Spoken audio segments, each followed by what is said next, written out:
Welcome to this special two-part video series where you get to look over my shoulder and watch me buy and sell this house in Grand Junction, Colorado using creative financing. My goal with this video series is to show you step by step exactly how I did this deal virtually without ever seeing the property in person. Now, if you're new here, I'm Jerry Norton. I make millions of dollars a year wholesaling and flipping houses. And here on my YouTube channel, I show you how to do the same. So if you want to be a flipping genius like me and live your dream life, subscribe to my channel and watch my videos. On this part one video, I'm going to show you how I acquired this house using a creative financing strategy called SubTo. And then on the part two video, how I immediately turned around and flipped it using another creative financing strategy called a wraparound mortgage. All right, let's get to work. This deal was brought to me by one of my mentor students, Spencer Stradling from Phoenix, Arizona. Now, Spencer is amazing. When I first met him, he was barely scraping by as a handyman, and now he's earning six figures wholesaling houses. He's put in the work and he's paid his dues, but if you'd like to learn how to create a thriving real estate business and kill it like Spencer, check out my mentor program, go to fasttrackwithjerry.com. So about 5 to 6 weeks ago, Spencer sent me the following text on Friday, January 20th. It said, "Good morning, Jerry. Hope you and your family are doing well. I've got an emergency SubTo deal in Colorado. I had a private lender lined up and he had to back out last minute due to family issues. It's a pre-foreclosure with a hard deadline to close before this Tuesday, January 24th. I'll send the numbers in the next text. Need $35,000 and can't find a hard money lender that will fund less than $50,000. Do you know anyone who can help me fund that fast?" So I responded to Spencer, "Tell me all the numbers of the deal." Spencer replied with a concise bullet point breakdown of the whole deal, including his exit strategy, which I'll cover in detail in the part two video, but it was clear to me that he had done his homework. Now, I asked a few more questions and instantly loved the deal, so I texted Spencer back the following: "I would pay you a $10K wholesale fee for it." He replied, "Anyway, you could go to $15K. Now, my reply was, "Just for you, seriously proud of you getting this deal." And that was it. I bought this deal 3 days later on Monday. So what made this a good deal? Why was I willing to pay Spencer a $15,000 wholesale fee? What were all of the moving parts involved, and how did we pull this deal off in 3 days? Well, first of all, this was a pre-foreclosure lead that came from a Google ad. Now, this type of marketing is called pay-per-click or PPC. PPC leads are more expensive but are typically hot leads because a distressed seller is responding to an online ad and reaching out to you instead of you reaching out to them, so they tend to be more motivated. Just so you know, Spencer spends about $150 per lead using PPC, which is a little expensive, but he's converting about 1 in 10 leads, which is phenomenal. Now, if you want to learn more about PPC, I did a video that breaks it down in detail. I'll put the link to that video in the description below and you can watch it later. Now, this deal was no exception. The seller was extremely motivated. He had lost his job, stopped making his loan payments, and the bank had started the foreclosure process. Now, he called Spencer 2 weeks before the date of the foreclosure auction. Remember, I got involved 3 days before the foreclosure date. Had I not bought the property on the 24th, the owner would have lost the property, gotten zero from it, and would have had a foreclosure on his record. Not only did we prevent foreclosure, but we also put some cash in his pocket at closing too. Now, this property had a lot of equity and I ended up reselling the property for a lot more after I bought it, which again, I'll cover in video part two. But a common question I get asked is, if there was a lot of equity, why didn't the seller just sell the property on his own, pay off the bank, and pocket all his equity? Great question. That seems like the logical thing to do, but that's like asking, why did this lady ride an electric scooter down the freeway? This literally happened the other day here in San Juan. The answer is, I have no idea. People do weird things. Actually, I do have an idea. What typically happens with someone in pre-foreclosure is it's very stressful. They're going through a hard time and often they're in denial about what's going on and they think it's all gonna work out somehow. Now, I call this the ostrich effect. They stick their head in the sand like an ostrich, they don't deal with the issue while there's still time, and then at the 11th hour, right before they're gonna lose the property, reality sets in and they call someone like Spencer, desperate for help.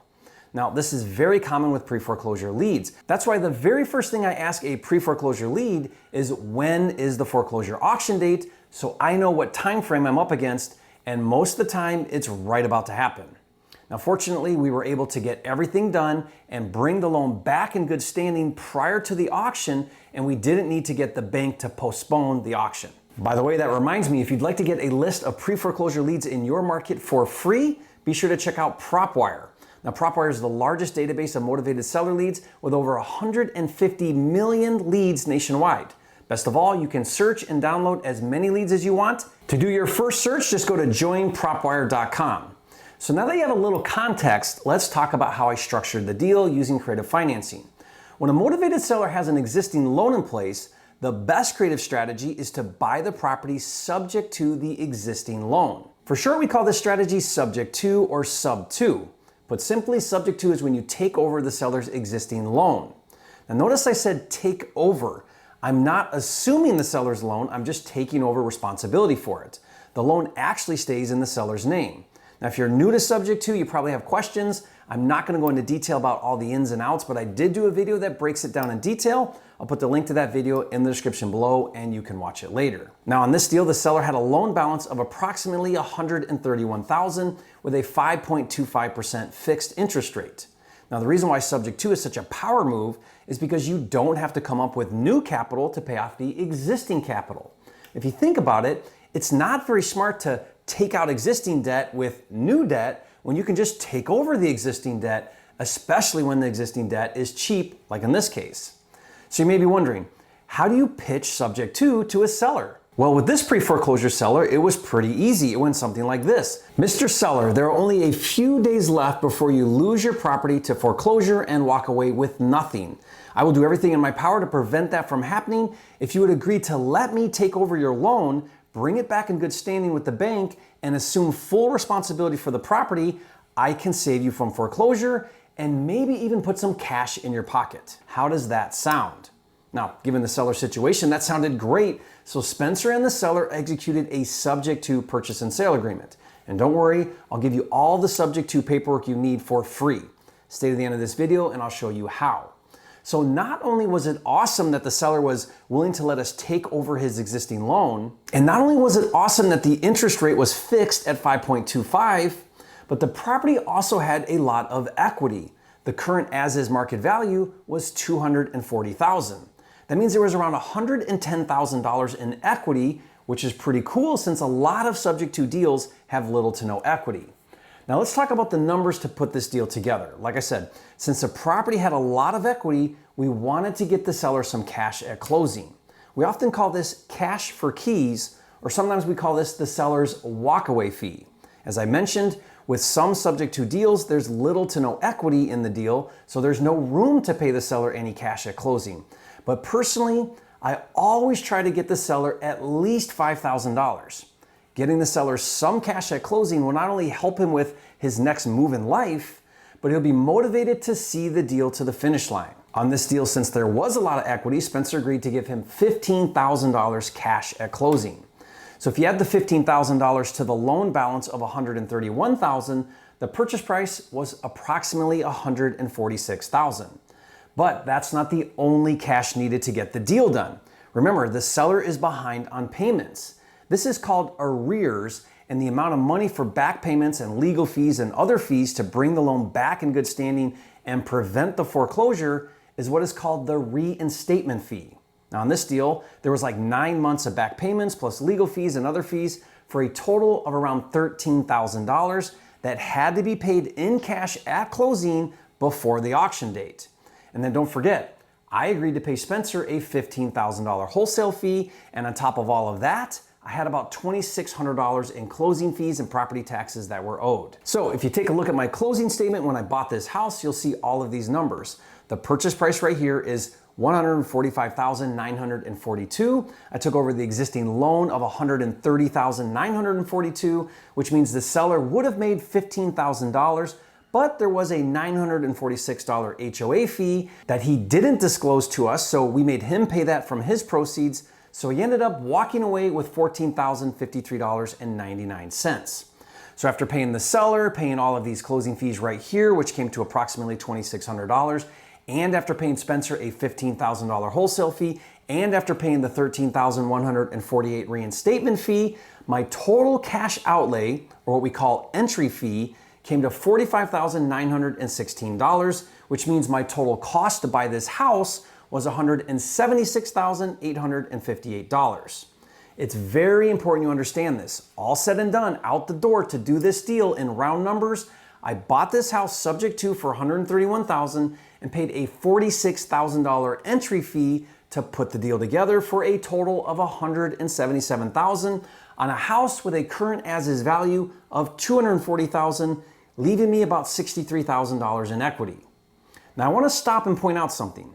Originally, Spencer was planning to keep this deal. He only needed $31,000 as an entry fee, and he was planning on borrowing the $31,000 from private money, which would have made this a zero out-of-pocket deal for Spencer. But his private money lender fell through at the last second, which is why he brought the deal to me, and that's my point.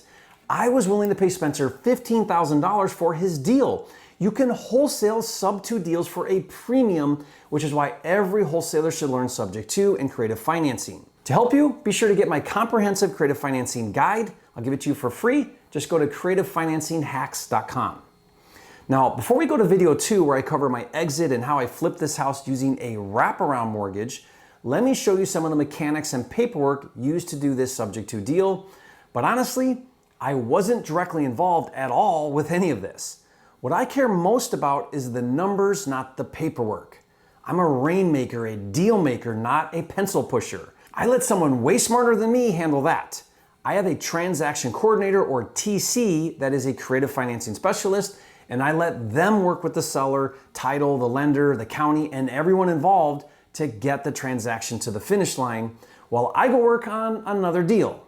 By the way, if you want to use my TC for your deals, I'll put a link in the description below. For me, once I understand the numbers and I get a seller to agree to Subject to and I put the deal together, I literally hand off the deal to my TC to handle the paperwork and closing.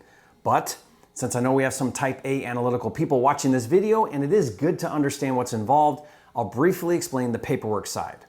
Once a seller agrees to Subject to, the very first thing you want to ask is for a copy of their most recent bank statement. That will show you who is on the loan, the balance owed, the interest rate, the fees owed, etc. Next, we need to get the seller to sign an authorization to release information form.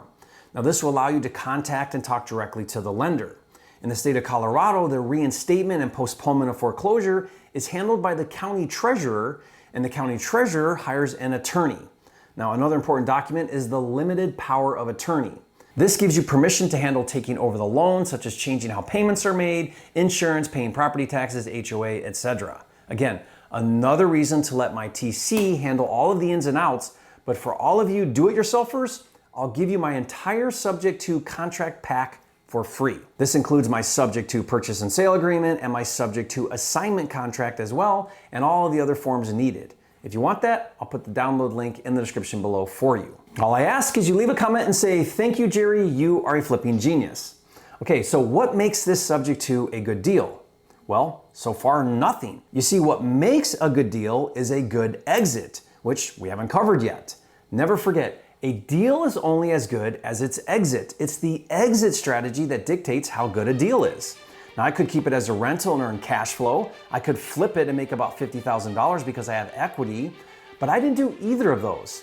Instead, I sold it to a retail buyer on seller financing using what's called a wraparound mortgage. So this is a video you don't want to miss. You can watch it right now. Just click on the next video right here. And if you haven't yet, be sure to subscribe to my channel, and I'll see you on the next video.